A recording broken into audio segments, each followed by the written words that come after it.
Shalom semuanya. Hari ini saya akan masak nasi goreng. Oke, ini resep nasi goreng Uncle Hong. Jadi ada cabenya, bawang putih, bawang merah, nasi, daging, sama telur. Amin. Ya, silakan bro. Coba nasi gorengnya. Ya. Makan dulu. Makan dulu jemaat Tuhan.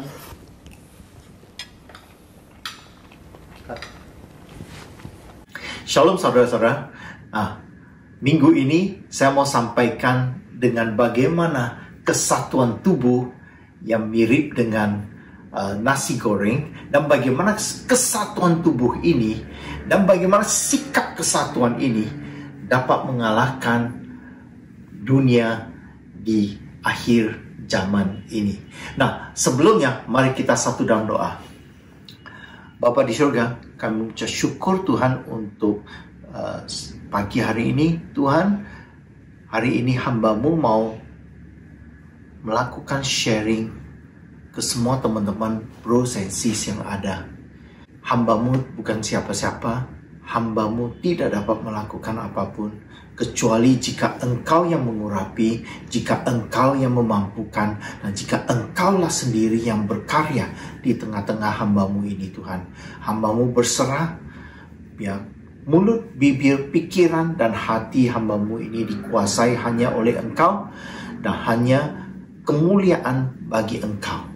Terima kasih Tuhan, kami serahkan semuanya ke dalam tangan-Mu, dan juga berkati setiap yang mendengarkan, biar Roh Kuduslah yang menerjemahkan dan menyempurnakan kepada setiap saudara-saudara yang mendengarkan. Terima kasih Tuhan, di dalam nama Tuhan Yesus kami sudah berdoa mengucap syukur. Haleluya, amin. Nah, saudara-saudara, hari ini saya mau menyambung dengan apa yang sudah Brodar minggu lalu sampaikan. Nah, Brodar menyampaikan tentang masuk ke dalam tanah Kanaan. Nah, bagaimana kita mau masuk ke dalam tanah perjanjian, tanah Kanaan itu? Saya rasa setiap kita mau. Apalagi setelah mengalami masa COVID ini, setelah pandemi ini, saya rasa setiap kita itu feel very weary. Kita menjadi agak sedikit lelah. Tapi hari ini, biar firman Tuhan meneguhkan kita, dan jika kita bersatu bersama dengan Tuhan, tiada yang mustahil. Dan seperti orang Yahudi, bangsa Israel yang ada di padang gurun selama 40 tahun masuk ke dalam tanah perjanjian karena ada anugerah, ada kasih karunia, dan ada urapan yang Allah menyertai mereka. Seperti kita sekarang ini, dan hari ini kita juga mau mengulas sedikit lagi bagaimana kita masuk ke tanah Kanaan. Kemarin Brodar juga sudah sampaikan ada 4 tantangan. Nah, ada 2 yang hari ini saya mau ulas lebih jauh lagi, yaitu satu adalah false belief dan satu lagi adalah akanisme. Nah, yang false belief Brodar sampaikan adalah seperti tembok Yeriko. Ketika tembok Yeriko, bangsa Israel ketemu dengan tembok Yeriko itu, mereka dengan pengalaman yang lama, mereka langsung mengatakan bahwa itu, wow, it's impossible. Why?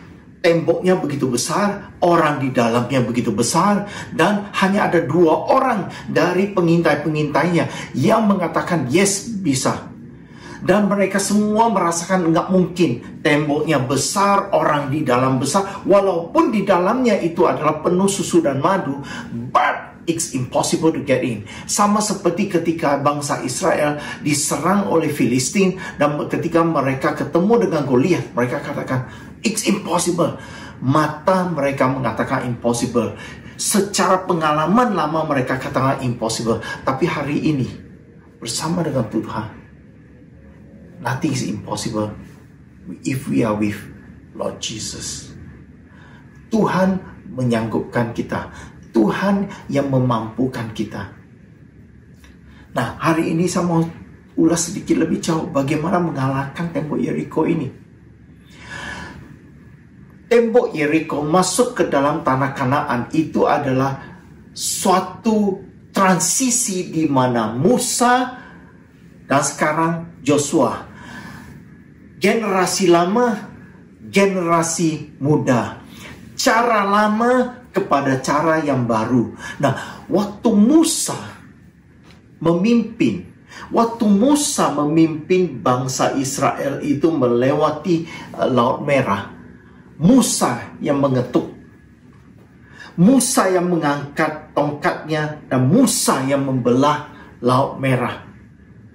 Tapi di generasi Yosua, generasi yang baru, ketika mereka mau masuk ke dalam tanah perjanjian, kita harus lihat bagaimana Yosua masuk ke dalam tanah perjanjian. Dia tidak melakukan sendiri lagi. Seluruh bangsa ikut mengelilingi tembok Yeriko. Seluruh bangsa mengelilingi selama 7 hari. Itulah kebersamaannya itu. Dan ketika melewati sungai Yordan pun bukan Yosua yang ada di depan, tapi tabut perjanjian dengan beberapa orang yang mengusung tabut perjanjian itu, sama-sama melewati. Jadi ada satu perbedaan yang sangat menyolok di generasinya Musa dengan generasinya Yosua. Generasi Musa is one man show. Satu orang mengalahkan, satu orang yang diurapi, satu orang yang melakukan segala mujizat, satu orang yang melewati yang di depannya. Tapi ketika di zamannya Yosua, they do it in a team. Mereka melewati sungai Yordan secara tim.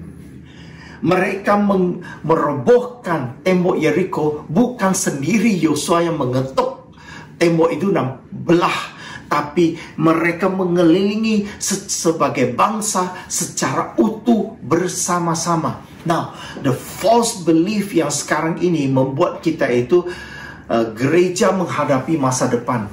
Kita menghadapi akhir zaman ini. Kita menghadapi datangnya the 666. Kita menghadapi datangnya musuh di akhir zaman ini. Kalau kita mau masuk ke dalam tanah perjanjian, this is a time of a transition. Kita tidak bisa lagi seperti dulu dengan cara lama. Tapi sekarang ini kita bisa menghadapi akhir zaman ini. Gereja harus bersatu. Kita nggak bisa sendiri lagi. Kita perlu teman, kita perlu komsel, dan gereja harus bersama-sama menjadi satu, menjadi tubuh Kristus yang bersama-sama. Sama seperti tadi saya memberikan satu ilustrasi nasi goreng. Namanya bisa nasi goreng, nama utamanya nasi.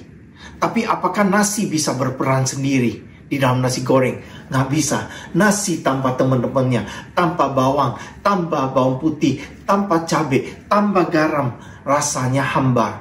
Inilah waktunya kita ini bukan lagi melihat GKI, GBI, Hillsong, gereja karismatik, gereja Pantekosta, gereja Beloved the Best. No, sekarang waktunya tubuh Kristus menjadi satu. When we are one, like Father in heaven and Jesus is one, the world will see Jesus as Lord and Savior. Nah, mari kita itu ulas sedikit itu di 1 Korintus 3 ayat yang ke-5. Jadi apakah Apolos, apakah Paulus, pelayan-pelayan Tuhan yang olehnya kamu menjadi percaya, masing-masing menurut jalan yang diberikan Tuhan kepadanya? Aku menanam, Apolos menyiram, tetapi Allah yang memberi pertumbuhan. Karena itu yang penting bukanlah yang menanam atau yang menyiram, melainkan Allah yang memberi pertumbuhan. Baik yang menanam maupun yang menyiram adalah sama, dan masing-masing akan menerima upah sesuai dengan pekerjaannya sendiri, karena kami adalah kawan sekerja Allah, kamu adalah ladang Allah, bangunan Allah. Jadi it's time now, kita tahu bahwa akhir zaman banyak sekali tuaian, banyak sekali janji-janji Tuhan yang akan digenapi, dan gak lama lagi kita akan bersama-sama dengan Tuhan, dan we will rule for 1,000 years. kerajaan 1000 tahun bersama dengan Tuhan Yesus. Itu tanah Kanaan paling beautiful. Tapi sebelum kita itu sampai ke situ, bagaimana kita bisa menang melawan temptationnya akhir zaman, hawa nafsunya akhir zaman, bagaimana kita bisa melawan itu godaan-godaan yang ada di akhir zaman ini. Hanya satu yang dapat membuat kita bertahan, gereja bertahan di akhir zaman ini, adalah ketika kita menjadi satu.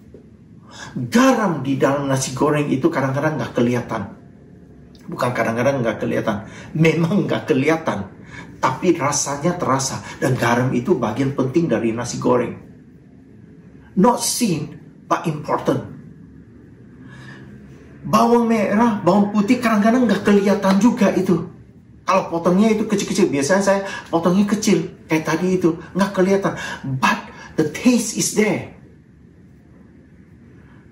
Nasi itu kelihatan, sepertinya itu very important, but without others, you are nothing. Jadi kita kalau menjadi tubuh Kristus itu adalah begini. Kita di bagian mana? Kadang-kadang kita bisa aja di dalam pelayanan kita itu sepertinya nggak kelihatan. Seperti sekarang ini, saya berbicara di depan yang kelihatan. Mungkin saya adalah seperti nasinya. Tapi ada garam dan bawang di belakang ini, yaitu orang yang mengambil kamera, yang mengambil videonya, yang mengatur semuanya, yang dimana saya juga ada istri saya menyiapin baju saya ini, juga ada maid saya yang sudah setrika dan gosok dengan baik sekali. Jadi semuanya ini sebenarnya kita di dalam tubuh Kristus ini, apapun yang menjadi panggilan kita itu, sebenarnya kita ini penting dalam satu panggilan. Yang penting ini kita itu menjawab panggilan kita sesuai dengan kasih karunia yang Tuhan sudah berikan kepada kita. Nah, tinggal ada problem sekarang ini. Tahu nggak problemnya apa itu? Yang membuat gereja nggak bisa bersatu. Yang membuat leaders nggak bisa bersatu. Yang membuat pekerja-pekerja di dalam pelayanan itu tidak bisa bersatu. Kenapa? Setiap kita berfungsi di dalam satu tim ini, tapi semua orang ingin menjadi yang terkedepan. Karena sistem penilaiannya adalah sistem penilaian dunia. Karena dunia melihat itu, yang ada di depan kamera itulah yang benar. Itulah yang terkenal, itulah yang hebat, sehingga semua orang di dalam dimana-manapun mau mencari itu wajahnya dan mau mencari fokusnya hanya kepada apa yang kata dunia important. Setiap kita mau ada di depan, setiap kita mau ada di situ, setiap kita mau yang seperti dunia. Jadi kita mau menunjukkan bahwa we are there. Nah, untuk menunjukkan we are there, karena kita melihat dengan sistem kacamata dunia adalah cuma segelintir di sini, sehingga semua orang kita itu berebut untuk berada di posisi ini, berebut untuk menjadi gereja yang paling hebat, berebut untuk menjadi pelayan yang paling hebat, sesuai dengan apa? Kacamata dunia. Padahal Tuhan mengatakan demikian. Baik Apolos maupun Paulus, siapa yang menyiram, siapa yang menanam, semua mendapat upahnya sesuai dengan pekerjaannya sendiri. Everyone gets the upah. Bukan hanya yang menyiram, bukan hanya yang menanam, tapi semua orang mendapat upah. Berarti upahnya apa? Yang ngomong di depan dapat upahnya juga. Dan Tuhan nggak bilang itu yang ngomong di depannya upahnya lebih besar, atau yang tuai upahnya lebih besar, yang membaptis upahnya lebih besar. Tapi ada orang yang menanam, ada orang yang menyiram, semua mendapat upah. Nah, yang membuat kita menjadi stressful adalah demikian. Kita kadang-kadang coba mau menjadi orang lain. That is the downfall. Karena dunia mengatakan yang begini itu yang benar. Yang mempunyai urapan, yang dikatakan dunia punya urapan adalah yang begini. Sehingga saya yang tadinya sudah menjalankan tugas saya, panggilan saya dengan baik, karena merasa tugas saya ini kayaknya kurang penting, ini lebih penting menurut kacamata dunia. Saya coba menjadi seperti orang ini. Mungkin saya akan coba menjadi seperti Pak Jeff. Oh, Pak Jeff itu adalah seperti Google Bible yang berjalan. Apapun ayatnya langsung dia remember. Dan ketika bukan hanya ingat, dia bisa ingat dan melingkan ini dengan sejarah, melingkan dengan ayat lain. Wah, itu bisa link kemana-mana. Luar biasa sekali. Tapi kalau saya akan coba menjadi seperti Pak Jeff, saya bukan Joseph Hong lagi. Mendingan nama saya ganti jadi Jeff Hammond. Saya nggak bisa menjadi seperti Bro Dar. Struktur, organisasi, pengaturan, dan sebagainya. He's good in that. Tapi kalau saya coba menjadi seperti Bro Dar, stressful. Saya harus tahu. Saya harus menjadi Joseph Hong. Joseph Hong ini fungsinya di mana? Saya harus tahu kasih karunia saya ada di mana. Kalau saya jalankan sesuai dengan kasih karunia yang Tuhan tentukan untuk Joseph Hong, saya pasti akan maksimal dimanapun apapun yang saya dipanggil untuk menjadi. Karena kenapa? Kasih karunia saya di situ. Urapan buat untuk di hal itu pasti ada. Kalau saya coba untuk nyanyi offbeat semua. See? Why? Because I am not called to be a singer.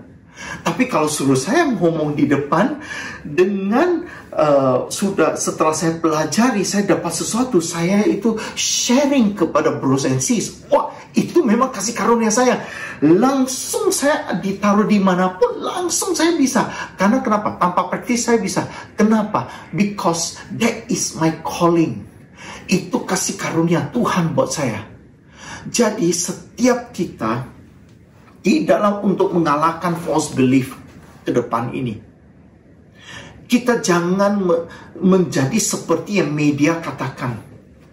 Akhirnya apa yang terjadi? Kita semua berlomba-lomba untuk menjadi sukses sesuai dengan kata dunia successful. Di dalam bisnis dikatakan sukses itu apa? Harus masuk Forbes. Nggak ada salahnya untuk masuk Forbes, menjadi orang terkaya ini, atau kesekian, untuk menjadi kesaksian. Nggak ada masalah. Tapi kalau itu menjadi satu-satunya patokan sukses, then you're wrong. Sukses dalam kata Tuhan tidak selalu harus ada di Forbes, tidak harus selalu ada di ini, tidak selalu seperti yang dunia katakan itu. Menjadi seorang karyawan yang sukses bukan harus selalu menjadi yang gimana-gimana. Harus itu, kalau orang sukses itu harus mobilnya gimana. Bukan itu esensinya. Wanita yang cantik, kadang-kadang wanita itu menjadi cantik itu, dia selalu mengambil itu patokan di mana? Mengambil patokan yang seperti yang ada di Instagram, yang ada di media. Harus dengan ukuran begini-begini. No. Everyone is created by God unique. You are you. Mau rambut keriting, mau rambut lurus, mau rambut pirang, mau rambut hitam, you are special, beautiful, handsome, as God has created you, uniquely you. Kita di dalam pekerjaan, di dalam pelayanan juga sama. Kalau kita itu diberi kasih karunia, kita itu adalah untuk menjadi cameraman, walaupun tidak pernah akan kelihatan, karena selalu ada di balik layar ini. seperti Bro Agung, seperti Tio yang kemana-mana syuting, tapi mereka tidak pernah ada di dalam video, tapi mereka juga menerima upah dan sukses sesuai panggilan yang Tuhan berikan kepadanya. So, jadi kita itu di dalam kebersamaan ini, untuk mengalahkan tembok Yeriko ini, kita harus bersama-sama. Bukan berlomba untuk menjadi posisi, tapi kita bersama-sama. Ada yang pegang trompet, ada yang cuma jalan, ada yang bernyanyi-nyanyi, ada yang pegangan sesuatu, ada yang jaga anak. Ada anak kecil juga itu ikut di situ, dia jaga anak. Everyone is important. Yeriko roboh itu. False belief itu roboh. Tembok yang menuju kepada tanah Kanaan, tanah perjanjian Tuhan itu roboh. Ketika kita bersama-sama. Sekarang waktunya. Gereja harus bersama-sama. Jangan lihat lagi Katolik, GKI, Methodist, Protestant, Pentecostal, or Charismatic Church. Setiap kita dipanggil oleh Tuhan. Uniquely ours. Bersatu. Mengalahkan akhir zaman ini. Number 2. Akanisme. Yaitu Broda udah ceritakan adalah ini. Mencuri dan mengambil kemuliaannya Tuhan. Nah. Mari kita buka di Lukas 3 ayat yang ke-15. Tetapi karena orang banyak sedang menanti dan berharap, dan semuanya bertanya dalam hatinya tentang Yohanes, kalau ia adalah Mesias. Yohanes menjawab dan berkata kepada semua orang itu, aku membaptis kamu dengan air, tetapi ia yang lebih berkuasa daripadaku. Jangan dia kata, ia yang lebih berkuasa daripadaku akan datang dan membuka tali kasutnya pun aku tidak layak. Ia akan membaptis kamu dengan Roh Kudus dan dengan api. Jadi ini adalah Yohanes. Poin kedua, jangan curi kemuliaan Tuhan, because it will make you really stressful. Nah, kita tahu bahwa Mesias di zamannya Tuhan Yesus dan juga zamannya Yohanes Pembaptis itu, Mesias itu adalah superstar. Menjadi guru atau nabi aja itu superstar, apalagi Mesias yang sudah ditunggu dan dinubuatkan dari tahun ke tahun dan tahun ke tahun. Dan itu adalah Mesias adalah the superstar.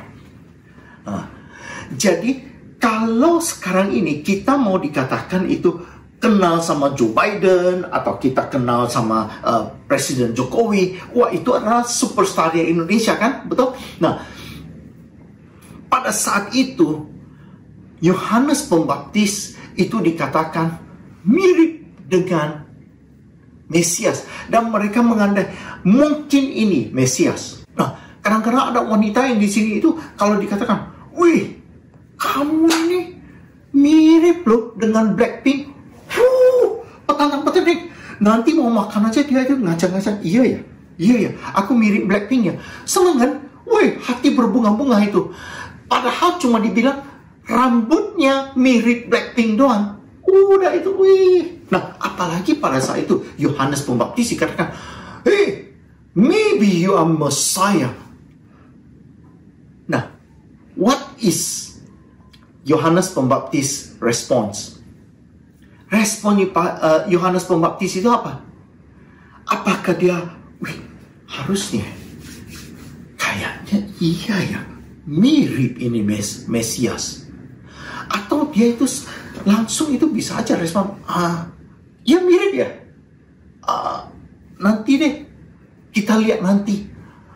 Setidaknya dia membiarkan orang itu memikirkan sebentar kan, betul nggak? Atau itu merasa gimana? Tapi dalam Yohanes Pembaptis ini, dia tidak mengatakan, dia tidak hesitate, dia tidak memberi ruang, dia tidak memberi itu suatu situasi untuk orang berandai-andai atau mencuri sedikit aja pamornya itu. Malah dia langsung menjawab, aku membaptis kamu dengan air, tetapi ia yang lebih berkuasa. Immediately dia katakan, it's not me, it's him who is more powerful. Ia yang lebih berkuasa daripadaku akan datang dan membuka tali kasutnya pun aku tidak layak. Wow, this next one. Tahu nggak buka tali kasut itu? Dulu kalau orang Israel kalau datang tamunya, yang membuka tali kasut itu dan membasuh itu tidak pernah adalah orang Israel. Karena itu kotor, pekerjaan kotor. Jadi mereka akan mengambil budak untuk membuka tali kasut dan membasuh kaki. Nah, dalam hal ini Yohanes Pembaptis katakan, menjadi budaknya aja Mesias, saya nggak layak. So, I'm definitely not him. Saya hanya baptis air. Ya akan datang itu membaptis kamu dengan Roh Kudus dan api. Jadi Yohanes Pembaptis itu tahu posisinya dia, panggilannya dia apa. Sekarang kita bagaimana? Apa yang menjadi posisimu, panggilanmu? Jika Tuhan memanggil kita untuk hanya main-main air aja, jangan main api, it's fine. So we are the swimming pool man. Kita adalah yang seperti Yohanes Pembaptis. Bagian kita air, bagian Tuhan api dan Roh Kudus. Seringkali kita stres karena we play God. Dalam pelayanan, we try to do, kita coba memikirkan ini strategi ini dan itu. Kadang-kadang kita lupa doa dulu, dapat dari Tuhan dulu, baru kita jalankan. Kita dapat nggak panggilan kita? Dalam bisnis juga sama. Saya kadang-kadang kalau udah lupa pagi-pagi minta arahan dari Tuhan, hari itu pasti saya stres. Minggu itu pasti saya stres. Karena kenapa? Saya memikirkan terlalu tinggi sampai dengan udah di luar kemampuan saya. Jadi kalau ada orang datang ke saya itu menanyakan segala sesuatu, langsung saya udah jawab, udah mengambil keputusan. Kadang-kadang istri udah memberi input, saya juga udah nggak mau dengar, saya udah langsung ambil keputusan. That's when I play God. Saya coba untuk membaptis orang dengan api dan Roh Kudus udah. Jadi saya sudah mengambil bagian yang bukan punya saya. Saya sudah coba mengambil bagian menjadi Mesias yang bukan bagian saya. Stressful. Hari ini apa yang sudah dalam pandemi ini? Kekhawatiran apa yang membuat kita itu sudah tidak lagi bersandar kepada Tuhan? Ketakutan apa yang sudah mendorong kita itu di luar jalur Tuhan? Kadang-kadang kita sebagai manusia bisa jatuh. Kadang-kadang kita itu sebagai manusia bisa saja itu kilaf. Tapi hari ini tidak pernah ada kata terlambat untuk kita balik kepada Tuhan dan menyerahkan apa yang menjadi bagian Tuhan kepada Tuhan. It's time for us to berlutut. Waktunya sekarang, pandemi.